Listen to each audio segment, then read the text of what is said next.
सरकार आलं होतं, महाविकास आघाडीच्या सरकारमध्ये त्यांनी निर्णय घेऊन बुलेट ट्रेनचं काम बंद पाडलं होतं. 2.5 वर्ष आपण मागे गेलो. आज तुम्ही विचार करा की समजा आपण 70-80 हजार कोटी रुपये ज्याच्यावर गुंतवतोय, त्याच्यामध्ये 2.5 वर्ष काम बंद ठेवणं म्हणजे त्याचा इंटरेस्ट कोणाचं बर्डन कोणावर येणार आहे, त्याची कॉस्ट कोणाला बेअर करावी लागणार आहे. त्यामुळे अशा प्रकारच्या निर्णयांमुळे गुजरातमध्ये बुलेट ट्रेनचं काम खूप पुढे गेलं, आपण मागे राहिलो. पण नवीन सरकार आल्यानंतर आम्ही तात्काळ सगळ्या मान्यता दिल्या, अतिशय वेगानं ते काम चालू केलं. गेल्या 2.5 वर्षात ते काम खूप वेगानं चाललेलं आहे आणि आम्ही आता जी नवीन टाइमलाईन आहे त्याच्यामध्ये ते काम पूर्ण करू. एक मुद्दा समोर आला.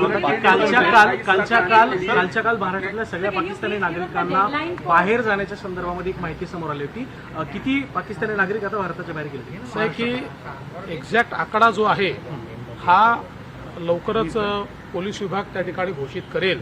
पण मी तुम्हाला सांगतो की जे पाकिस्तानी नागरिक भारतातनं बाहेर गेले पाहिजे अशा सगळ्या नागरिकांना आयडेंटिफाय करण्यात आलं, संपर्क करण्यात आला, बाहेर जायला सांगण्यात आलं. त्याचं ट्रॅकिंग चाललेलं आहे की ते कुठून जात आहेत, काय करतायत, त्याचं ट्रॅकिंग चाललेलं आहे.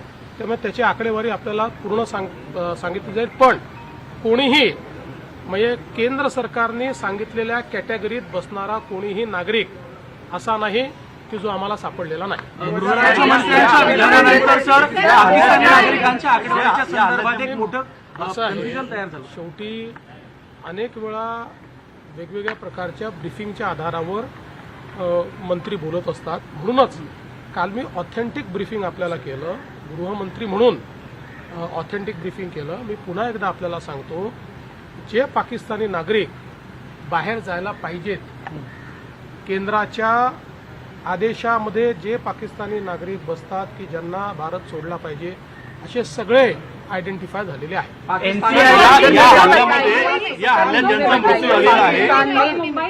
शिंदे ने जो बयान दिया एकदम कॉन्ट्राडिक्टरी था, उसको लेकर देखिए कई बार अलग अलग प्रकार के ब्रीफिंग के आधार पर बयान दिए जाते हैं.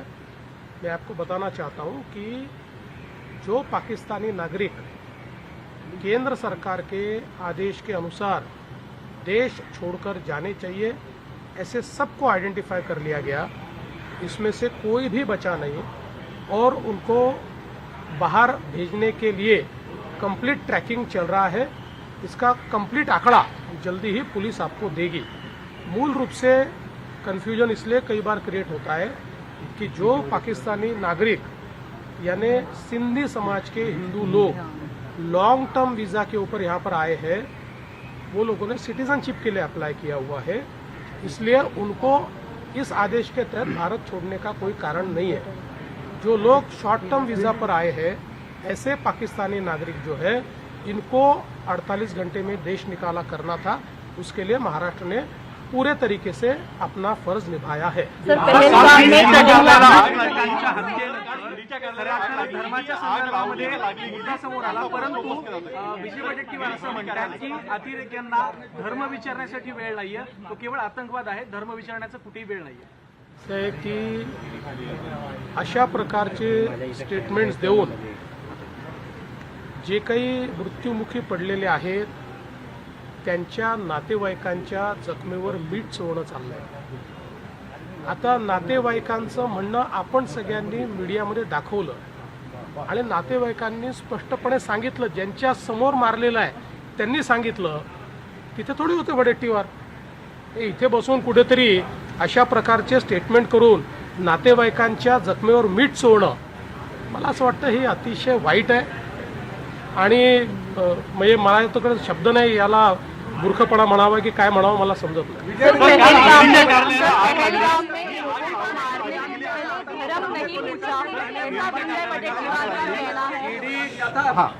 ईडीच्या कार्यालयाला आग लागल्यानंतर मी ईडीच्या अधिकाऱ्यांशी बोललेलो आहे.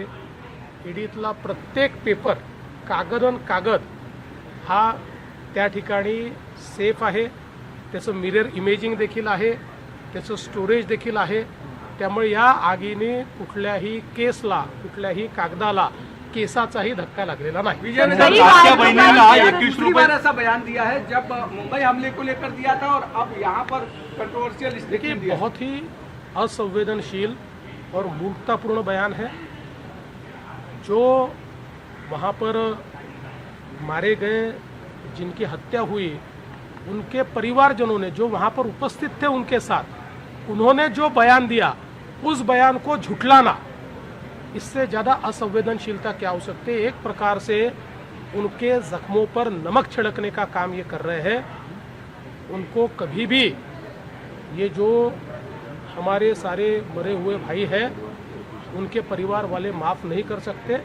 ऐसा मूर्खतापूर्ण बयान करना एक प्रकार से जो हमारे दुश्मन हैं उनको बढ़ावा देने वाला ये काम है।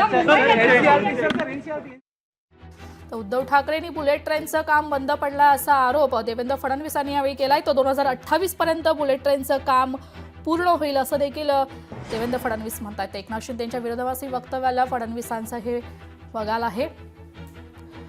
गुजरातमध्ये बुलेट ट्रेनचं काम आता पुढे गेलं असं देखील फडणवीस म्हणतात। लोकशाही मराठी ऐका, पहा, जागरूक रहा।